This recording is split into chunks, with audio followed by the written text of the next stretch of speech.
1939। मुंबई में ट्रेन आती है। प्लेटफॉर्म पर धुआं है, भीड़ है, शोर है, और इस शोर के बीच एक लड़की उतरती है, आंखों में बड़े सपनों के साथ। उसने अपने पड़ोस के लड़के रमणीकलाल से प्यार किया था। उसे लगा था कि प्यार उसे नई जिंदगी देगा, लेकिन रमणीकलाल ने जो किया वह प्यार नहीं था, वह सौदा था। 500 रुपए, बस इतनी थी उस लड़की की कीमत। उसका नाम था गंगा, लेकिन दुनिया उसे एक और नाम से जानेगी, गंगूबाई काठियावाड़ी। मुंबई, वह शहर जो सपने देता है और कभी कभी उन सपनों को निगल भी जाता है। गुजरात के काठियावाड़ की एक 16 साल की लड़की गंगा हरजीवन दास काठियावाड़ी अपने मां बाप की आंखों का तारा थी। घर में गरीबी थी, लेकिन इज्जत थी, और इज्जत ही वह चीज थी जो एक दिन उससे छीन ली गई, धोखे से, बेरहमी से, हमेशा के लिए। वह नाम जो मुंबई की गलियों में धीरे से बोला जाता था, वह नाम जिसे सुनकर अपराध जगत के लोगों के दिलों में हलचल होती थी, वह नाम जिसने एक समय देश की सत्ता तक अपनी आवाज पहुंचाई। लेकिन इस नाम के पीछे एक ऐसा सच छिपा था जो आज भी पूरी तरह सामने नहीं आया। आज हम उसी सच की तलाश में चलेंगे। रमणीकलाल गंगा को मुंबई के कमाठीपुरा में एक कोठे पर बेच देता है। वह इलाका जहां रात कभी खत्म नहीं होती, जहां औरतें खिड़कियों से झांकती हैं और जिंदगी सड़कों पर बिकती है। जब गंगा को सच का एहसास हुआ, तब तक बहुत देर हो चुकी थी। वह रोई, चीखी, भागने की कोशिश की, लेकिन कमाठीपुरा की गलियां उसे फिर वापस खींच लाती थीं। दरवाजे बंद थे, रास्ते बंद थे, और उम्मीद धीरे धीरे बुझ रही थी। लेकिन गंगा ने हार नहीं मानी। यही वह पल था जब एक आम लड़की और गंगूबाई के बीच की दूरी बननी शुरू हुई। जब दुनिया ने उसे तोड़ने की कोशिश की, तो उसने खुद को फिर से गढ़ना शुरू किया। उसने कमाठीपुरा को समझा, वहां की चालें समझी, वहां के लोगों को समझा, और धीरे धीरे उसने उस दुनिया की सबसे बड़ी भाषा सीख ली, ताकत की भाषा। उन दिनों कमाठीपुरा एशिया के सबसे बड़े देह व्यापार इलाकों में से एक था। हजारों औरतें, दलाल, गुंडे और ऊपर से पुलिस की परछाई, जो कभी मददगार नहीं थी, अक्सर हिस्सेदार होती थी। इस पूरे जाल के ऊपर एक नाम था, करीम लाला। पठान मूल का यह आदमी उस समय मुंबई के अपराध जगत का सबसे खौफनाक नाम माना जाता था। 40 और 50 के दशक में मुंबई की सड़कों पर उसका असर था। पुलिस उससे डरती थी, नेता उससे मिलते थे, और कमाठीपुरा उसकी पहुंच में था। और गंगूबाई ने फैसला किया कि वह करीम लाला से मिलेगी। यहीं से कहानी में रहस्य शुरू होता है। कुछ लोग कहते हैं कि गंगूबाई को उसके आदमियों ने बुरी तरह पीटा था। कुछ कहते हैं कि वह खुद उससे मिलने गई। लेकिन जो हुआ, उसके बाद वह कहानी बन गया। करीम लाला ने गंगूबाई को अपनी मुंहाबोली बहन मान लिया। एक कोठे पर रहने वाली औरत और मुंबई के सबसे बड़े अपराध सरगना के बीच भाई बहन का रिश्ता। यह सिर्फ एक रिश्ता नहीं था, यह ताकत का सहारा था। करीम लाला की छाया में गंगूबाई का रुतबा बदल गया। अब वह सिर्फ एक औरत नहीं थी, वह एक आवाज बन गई थी। कमाठीपुरा की सैकड़ों औरतें उनकी तरफ उम्मीद से देखने लगीं।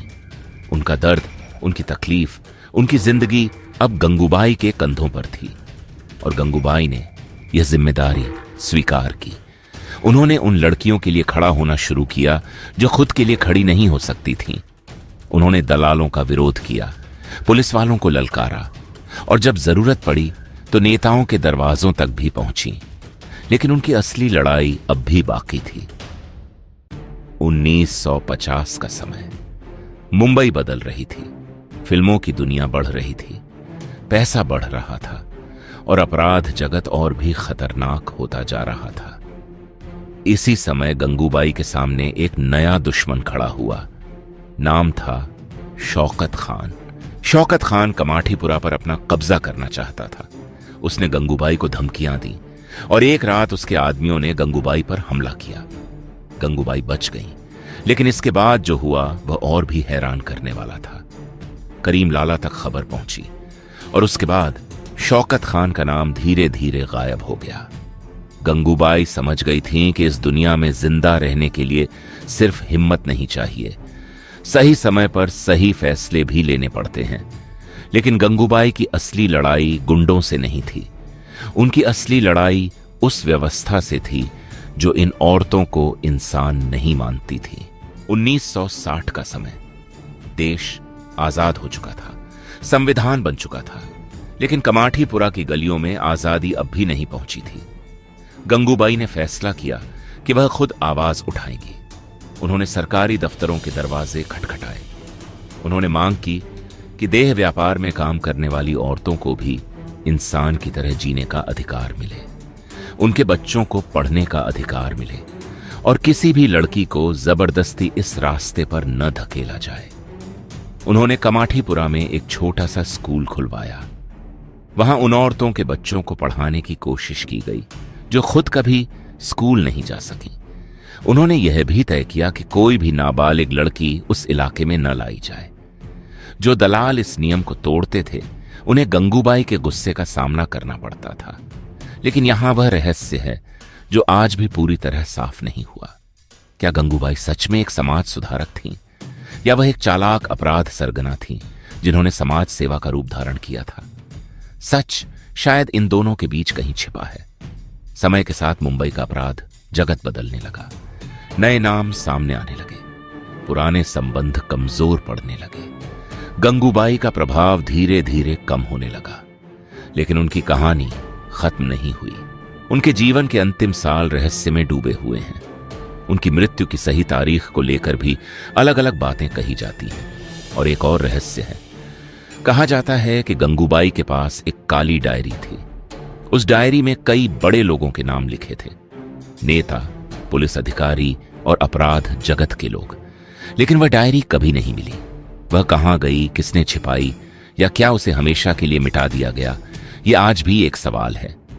फिर भी एक बात साफ है, गंगूबाई काठियावाड़ी की कहानी सिर्फ एक औरत की कहानी नहीं है। यह उस ताकत की कहानी है जो तब जन्म लेती है जब दुनिया किसी को पूरी तरह तोड़ देने की कोशिश करती है।